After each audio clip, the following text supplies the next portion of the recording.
Hey everybody, welcome back to Magic Orthodoxy. My name's David, and this is a magic book review.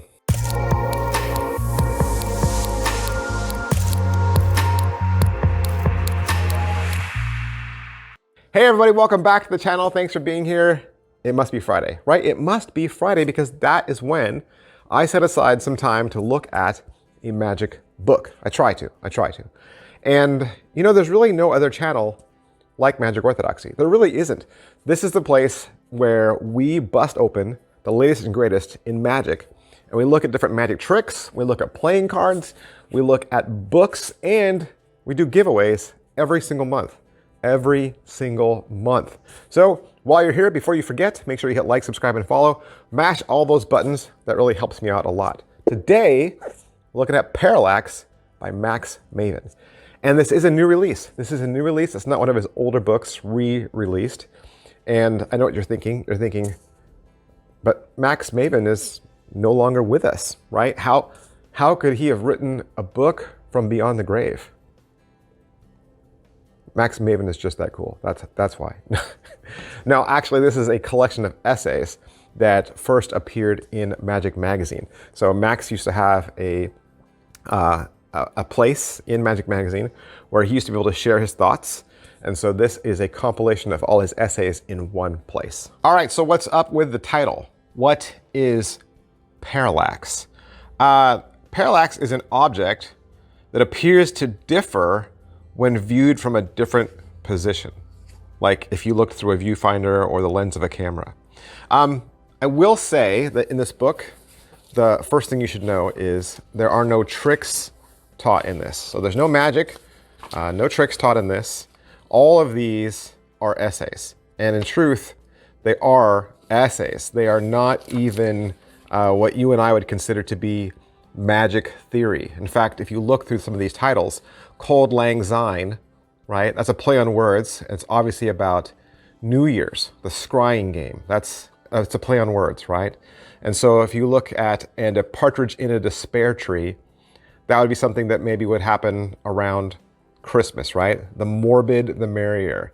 So you're seeing all of this kind of like play on words, and a lot of these have to do with the seasons or months in the year. That's because Max is writing these for the magazine during that season, right? During that time of the year. So it's 61 essays.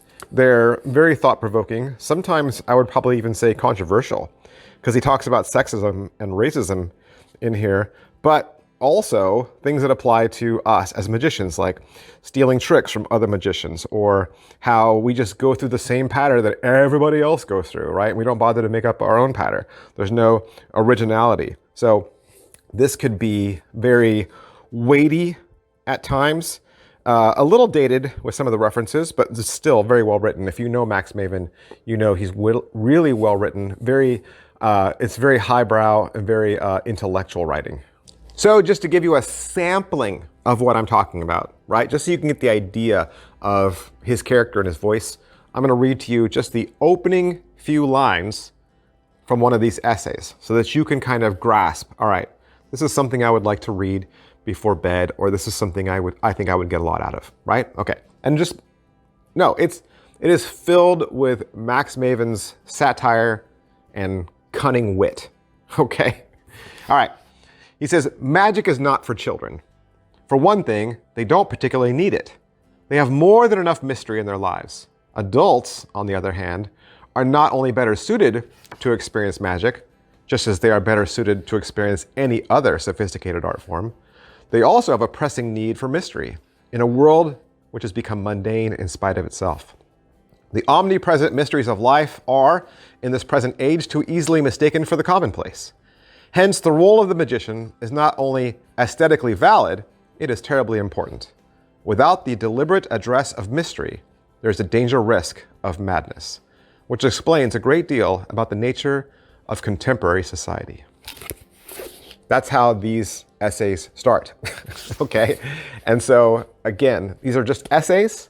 They are written by a magician as observances about the magic world, but they are not necessarily ways to make you a better magician, right? There's no theory in this. And I don't think that there's anything in here that would actually make you a better performer. I think it would make you more enlightened. I think you would have lots to think about and certainly add to the conversation and the experience that you're having. But make you a better performer? Probably not. I think you're going to pick this up because you love Max Maven. Or you enjoy reading things like this, which I think a lot of people do. Obviously, if you had a running article in Magic Magazine, certainly there are a lot of people that enjoy Max's writing. 208 pages altogether, 6x9, hardbound, cloth covered hardbound, stitched, sewn edges, and no pictures, right? No illustrations. Does have a nice introduction from Stephen Minch at the front of this. He is the publisher of Hermetic Press. And that's everything. That's everything I can say about Parallax, Max Maven. Be sure to check out some other reviews for this. I know Real Magic Review did a review for this. Go watch his as well. And big, huge thanks to Squash Publishing and everybody down there for allowing me to have this so I could do the review for you. Thanks, guys. I'll see you next time. Bye. Hey, would you like to learn a magic trick? You would? Did you know I have a second channel? That's right. I have a second channel where I teach beginning level magic tricks. Magic Channel Card Tricks is a place that you can go to learn tricks with ordinary items you can find around the house. Paper clips, rubber bands, pens, and of course, decks of cards. I teach beginning level card tricks, simple card forces that anybody could learn. I also review magic kits. So if you go buy a magic kit from the store, your local Walmart or Target, or you get a magic kit for Christmas, I'll go over exactly what's inside. And I'll even teach you how to perform with some of those tricks that you get inside those kits. Plus, I'm even gonna give you video instruction to very simple, very inexpensive tricks that you can pick up at your favorite magic store. Sometimes you get those tricks and the instructions are just on a tiny little piece of typewritten paper and you have no idea how to do that trick. Don't throw that trick away. Don't put it in a box. Come back to Magic Channel Card Tricks and I will teach you how to use that trick as well. Or maybe you're not a beginner. Maybe you're not a beginner, but maybe you have a niece or a nephew or a little brother or sister that you could share this channel with them. This is a great, safe place, kid-friendly, where they can learn beginning level magic. Make sure you head on over to Magic Channel Card Tricks, give my videos a like, subscribe to that channel. Thanks for watching, guys. Thanks for being a part of Magic Orthodoxy.